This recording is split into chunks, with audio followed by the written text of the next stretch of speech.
Thank you for taking time out of your busy schedules to review this webinar on the precodes for the PSSA exams.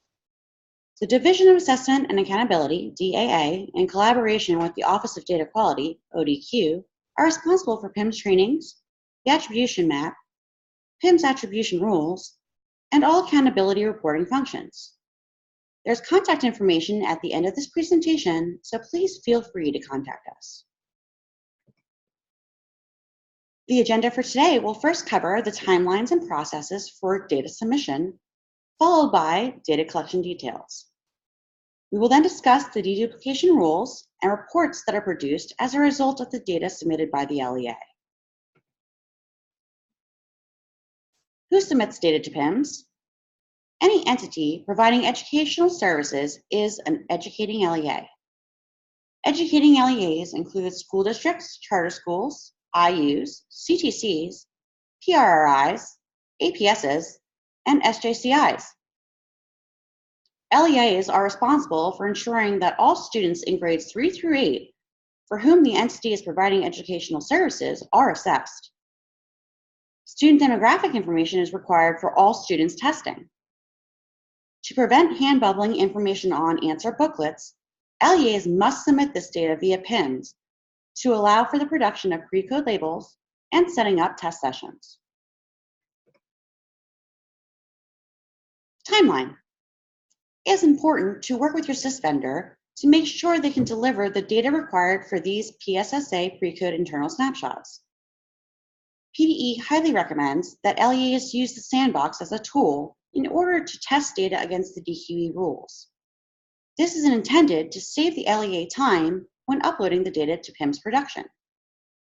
We strongly encourage LEAs to update data in the sandbox ahead of time, but want to be clear that you must successfully load the data into PIMS production in order for the student data to be included when the snapshot is pulled. LEAs who wait until the last day to upload data may encounter problems and not be able to meet the deadline. Since there is no extensions for internal snapshots, if LEAs are unable to submit data for the upload, they will have to hand bubble all student booklets. The deadline for submitting data for the PSSA internal snapshot collections are located on the elementary secondary data collection calendar listed on the PIMS website. PIMS will shut down temporarily to take the internal snapshot. Any data updated after the snapshot date will not be available in the testing vendor system. Because this is an internal snapshot, the data is frozen in time and extensions cannot be granted. There are two templates, student and school enrollment, that need to be updated and uploaded into Collection Window 6 to make sure that the data passes the data quality engine rules. In order to submit the correct data, PIMS administrators must first identify the students who are taking the PSSA exams and upload them for this internal snapshot. These students should be coded with a valid value B or N for PSSA in field 212. This data is sent to the testing vendor so that LEAs can set up test sessions and receive Precode labels. It is important that PIMS administrators verify the data has been successfully uploaded by running pre-snapshot verification reports. Final data must be uploaded by noon on the deadline on the elementary and secondary data collection calendar listed on the PIMS website. Please note that data cannot be corrected after the internal snapshot deadline. This is the Precode PSSA data flow. It is a complex process and we will discuss it in smaller sections. It is beneficial to understand this process because it shows how the assessment data that begins with the LEA submitting data to PIMS become Precode labels and testing booklets for your LEA.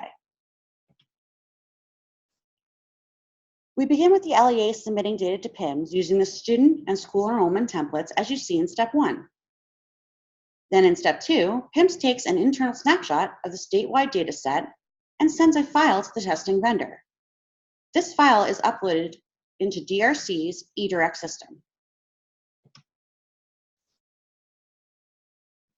Once the data is loaded into DRC's eDirect system, the next section describes the actions that occur between the LEA and the testing vendor. Although the PIMS administrator may not be directly involved with this process, it can have disastrous results if the PIMS administrator has not uploaded student data into PIMS correctly. In step 3, someone from your LEA who is involved with assessments, generally the LEA's assessment coordinator, will access DRC's enrollment system to indicate the number of test booklets needed for paper pencil testers and the number of students who are testing online. Students who are taking the paper pencil assessment will need Precode labels for their tests. Student information contained on Precode labels comes directly from the data uploaded to PIMS. In step 4, students must be set up in test sessions by the LEA's assessment coordinator for online test takers. This does not happen automatically. If student data was loaded inaccurately or was missing from the PIMS internal snapshot, the assessment coordinator must manually input this data one student at a time. In step 5, DRC sends booklets and Precode labels based on the information that has been updated by the assessment coordinator in DRC. In step 6, the test is administered and the LEA returns the testing materials to DRC. Let's take a look at the data collection details that affect Precodes for PSSA exams. All assessment and accountability internal snapshots will be created using the data that was submitted using Collection Window 6. This is open all year and data can be uploaded, updated, and deleted depending on your permissions. Updates to student template and school enrollment data can be made at any time when Collection 6 is open in PIMS production. Updates to the PIMS data after an internal snapshot date is taken will only affect future snapshots. This is an overview of the PIMS process for the internal snapshot. The deadline for the Precode for PSSA exams is noon on the internal snapshot date. All internal snapshot dates are listed in the elementary and secondary data collection calendar located on the PIMS website. In the first of 3 blocks, the graphic begins with PDE sending communications to LEAs reminding them of the internal snapshots. Next, LEAs upload the student and school enrollment templates to PIMS. The LEAs then run the pre-snapshot reports to verify accuracy of the data submitted. Since there is no correction window, this should all occur before the internal snapshot date.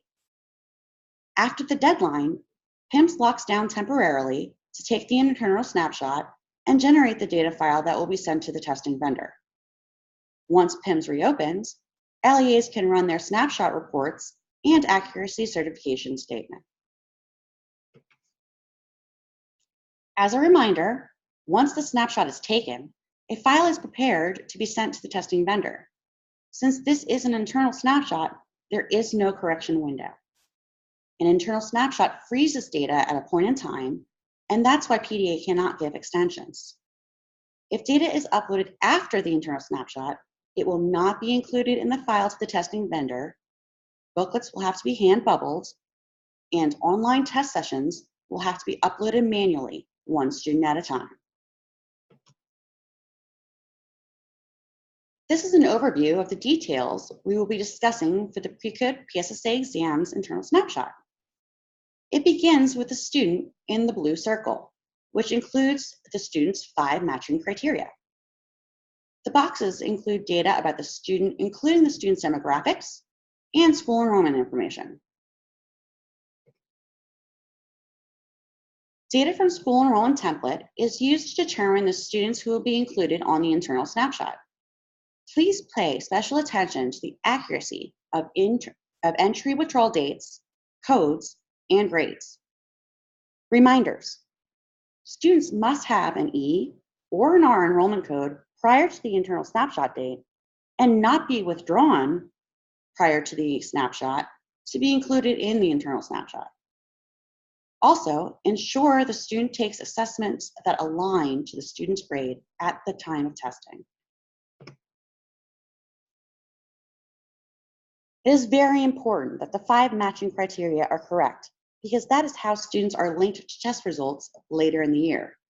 This is why there is so much emphasis on getting these fields right.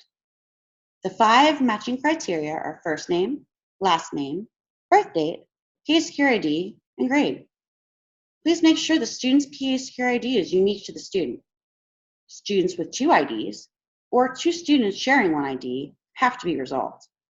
Contact the PIMS Application Support Desk for help with PSSA IDs. If there are any special characters other than numbers, dashes, and apostrophes, it will cause a mismatch in the testing vendor system, and the LEA will have to manually match each student. A word of caution when looking forward to the accountability file. If the student does not appear in your PIMS accountability file, but does appear in the DRC system as having taken the test, the student cannot be matched. This is because all test records must match the PIMS accountability file, and no students can be added in the attribution system. Field 212, PSSA PASA assessment. Enter B, PSSA, if student is taking the PSSA and needs a Precode label. Enter N for PSSA online testers. These students will appear in the Precode file to DRC and can be added to test sessions if needed. Enter A, PASA, if the student is taking the PASA.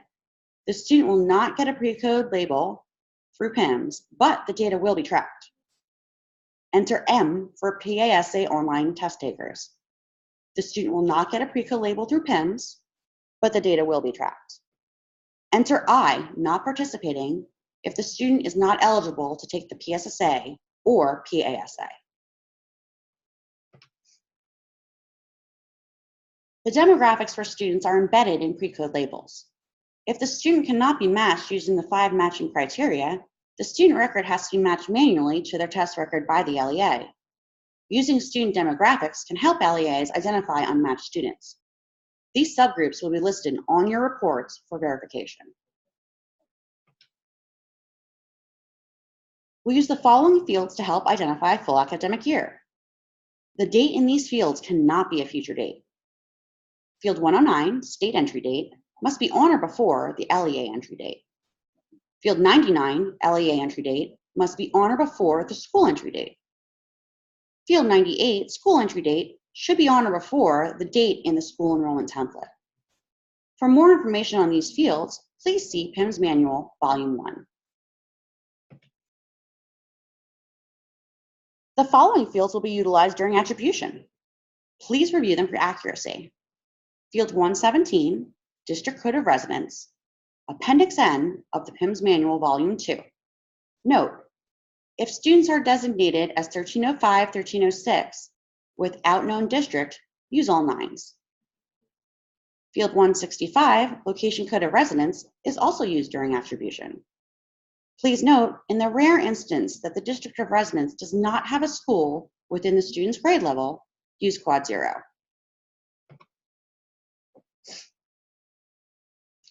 Special case. The IU is responsible for the students in the IU classroom housed outside of the IU, even if that IU classroom is in a district building. The district should only be uploading its own students. The IU classroom will use labels sent to the IU. If there are no labels, the student booklets will have to be hand bubbled. The IU classroom student should be bubbled with the AUN of the sending district of residence school. Now let's take a look at the deduplication business rules after the internal snapshot.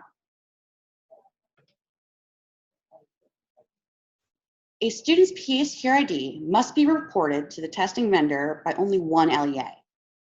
When more than one LEA reports a student in the internal snapshot, the following rules will be applied to deduplicate these students. If the student is reported at one or more occupational CTCs and an LEA of any other type, the record submitted by the other LEA will be used. If the student is reported at one comprehensive CTC and a school district or charter school, the record submitted by the comprehensive CTC will be used. If the student is reported at one IU and one or more other LEA types, the record submitted by the IU will be used. If the student is reported at one charter school and one or more school districts, the record submitted by the charter school will be used.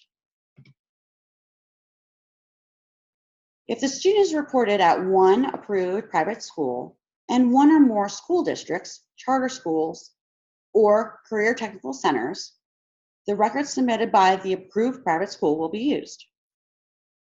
If the student is reported at one private residential rehabilitation institution and one or more LEAs, the records submitted by the private residential rehabilitation institution will be used. If the student is reported at multiple school districts, then if field 1 equals field 217, that LEA's record will be used. If both LEAs have field 1 equal to field 217, then the district with the latest LEA entry date will be used. If their student is reported at multiple charter schools, then if field 1 equals field 217, that LEA's record will be used. If both LEAs have field 1 equal to field 217, then the charter school with the latest LEA entry date will be used. Note, because all students in grades 3 through 8 must be assessed, if only an I value in field 212 is found, the student will still be sent to the testing vendor and a Precode label will be generated according to the deduplication rules. Lastly, we would like to discuss the PIMS reports that are produced as a result of the data that you, as the LEA, submit to PIMS. These pre-snapshot reports reflect data loaded into production. They should be run prior to the internal snapshot date. The enrollment pre-snap subgroup comparison report compares all subgroup data from previous year to current year based on the dates selected. Run the Keystone PSSA warnings, duplicate students reported at LEAs report, to identify students reported at multiple LEAs. Keystone PSSA warnings, reporting district and district of residence differ report, should be reviewed for accuracy. The Keystone PSSA warnings, students at location quad 9, no labels report, will display the students who will not receive labels due to the data submitted. The pre-snapshot assessment subgroup comparison PSSA Precode report displays like an ACS based on your Precode data prior to the internal snapshot being taken. All pre-snap reports should be run and verified prior to the internal snapshot. The following snapshot reports reflect data that was included in the internal snapshot. The enrollment subgroup snapshot comparison report compares all subgroup data from previous year to current year based on the dates selected. The duplicate students reported detail with other LEA report will display students who were reported by multiple LEAs. This report can assist with troubleshooting students who may have been removed by the deduplication process. The LEA will have to run, verify, and submit the PSSA Assessment Subgroup ACS for Precodes. Please be sure to select the correct internal snapshot date when running the ACS. Please reference the elementary secondary data collection calendar for prior year and current year dates to utilize when running any pre-snap or snapshot reports. There are a few resources we would like to point out to you. On PAR's webpage of the PDE website, you can find information on Chapter 4 Academic Standards, PA's ESEA Flexibility Waiver, the Attribution Map, and trainings.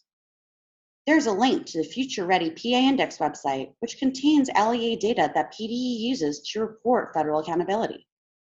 Lastly, the PIMS webpage is listed. The PIMS calendar, assessment how-to guide, and PIMS manuals can be downloaded from this website. A list of contacts are provided if you have any questions or need clarification. The Division of Assessment and Accountability can be reached at ra-pas@pa.gov. Please call 800-661-2423 to get assistance from the PIMS Application Support Desk. Lastly, the Office of Data Quality can be emailed at ra-ddq-datacollection@pa.gov. Thank you for reviewing this webinar for PSSA Exams Precodes.